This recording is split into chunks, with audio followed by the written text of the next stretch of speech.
जय गुरुदेव। भृगुवल्ली।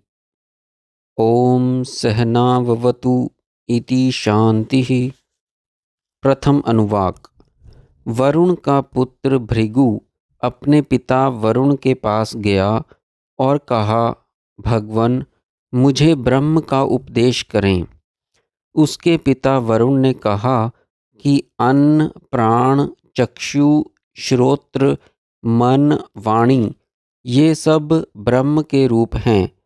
फिर उससे कहा कि जिससे ये सब प्राणी उत्पन्न होते हैं, उत्पन्न होकर जिसके सहारे जीते हैं और मोक्ष के समय यहाँ से प्रयाण करके जिसमें प्रवेश करते हैं, उसको जानने की इच्छा कर, वही ब्रह्म है। इस प्रकार पिता से उपदेश लेकर भृगु ने तप किया। दूसरा अनुवाक।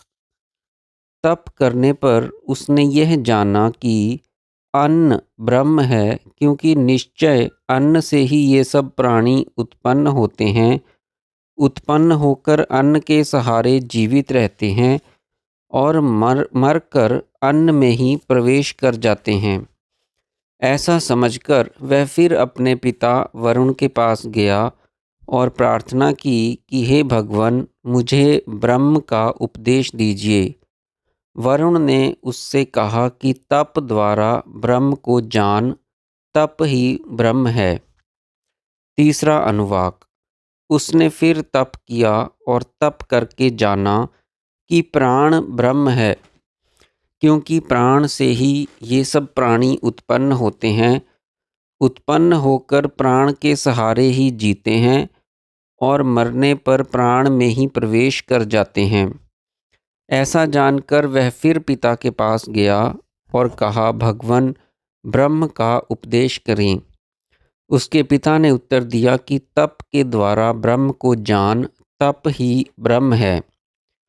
चौथा अनुवाक।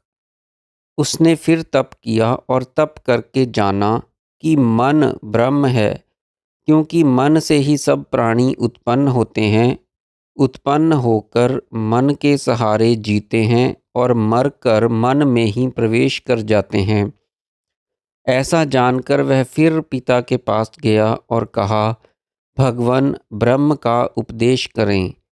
पिता ने कहा कि तप के द्वारा ब्रह्म को जान, तप ही ब्रह्म है। पांचवा अनुवाक। उसने फिर तप किया और तप करके जाना कि विज्ञान अर्थात बुद्धि ब्रह्म है। विज्ञान से ही सब प्राणी उत्पन्न होते हैं, उत्पन्न होकर विज्ञान के आधार पर ही जीवित रहते हैं और मरकर विज्ञान में ही प्रवेश कर जाते हैं।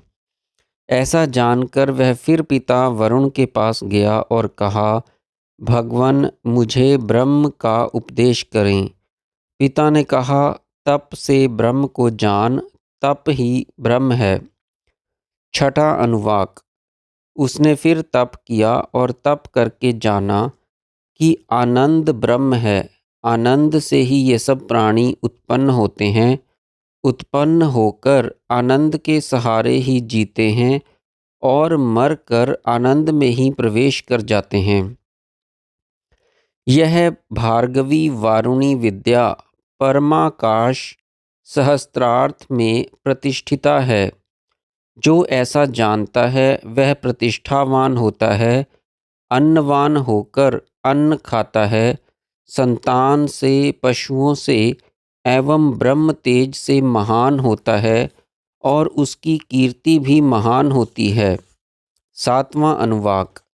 अन्न की निंदा ना करो, यह व्रत है। अन्न ही प्राण है, शरीर अन्न को खाता है और प्राण में शरीर प्रतिष्ठित है। शरीर में प्राण प्रतिष्ठित है, अर्थात अन्न में अन्न प्रतिष्ठित है। दो विजातीत तत्वों का पारस्परिक संयोग नहीं हो सकता। जो इस प्रकार अन्न को अन्न में प्रतिष्ठित जानता है, वह अन्नवान होकर अन्न का भोक्ता होता है, संतान, पशु और ब्रह्म तेज से महान होता है और कीर्ति से भी महान होता है। आठवां अनुवाक। अन्न को खराब मत करो, यह व्रत है। पानी ही अन्न है और ज्योति अन्न का भोक्ता है। जल में ज्योति प्रतिष्ठित है, ज्योतियों में जल प्रतिष्ठित है। इस प्रकार अन्न में अन्न प्रतिष्ठित है। जो इस प्रकार अन्न से अन्न को प्रतिष्ठित जानता है वह प्रतिष्ठावान होता है, अन्नवान और अन्न का भोक्ता होता है। संतान पशु और ब्रह्म तेज से महान होता है और कीर्ति से भी महान होता है। नवां अनुवाक। अन्न बहुत करना चाहिए, यह व्रत है। पृथ्वी अन्न है, आकाश अन्न का भोक्ता है। पृथ्वी में आकाश प्रतिष्ठित है, आकाश में पृथ्वी प्रतिष्ठित है। यह अन्न में अन्न की प्रतिष्ठा है। इस प्रकार जो अन्न में अन्न को प्रतिष्ठित जानता है वह प्रतिष्ठा प्राप्त करता है।